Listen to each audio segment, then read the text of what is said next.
Hello everyone, I am Devi and welcome to my channel smart class. आज आम आलोचना करवा सारला दास जीवनी एवं तांको रचना गुड़िक कौन कौन थिला। सारला दास जन्म जगतसिंहपुर जिलार तेंतुलीपदा ग्राम रे पंचदश शताब्दी होइतिला।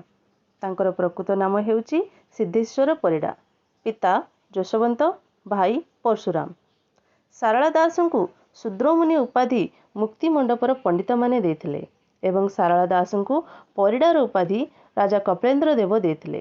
लोके माने तांकु मुनि गोसाई बोली डाकुथिले। सारला दासंकर विभिन्न रचना गुड़िक है महाभारत, चंडीपुराण, बिलंका रामायण, लक्ष्मी नारायण वचनिका, बावनभूतर कथा, उआसी कन्यार कथा, सत्य आंबर कथा, साहाड़ा गछर महात्म्य, विचित्र रामायण एवं सप्तकांड रामायण।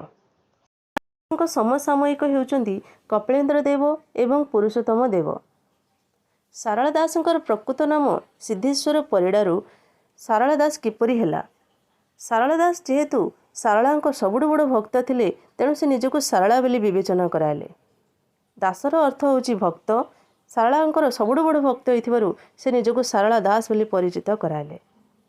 सारला दासंकर शेष जीवन मुनि गोसाई मठरे कटिथिला। तांकर मृत्यु माघ मास शुक्ल पक्ष सप्तमी तीर्थ रे होइथिला।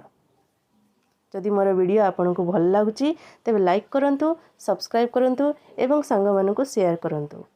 Thank you for watching my video.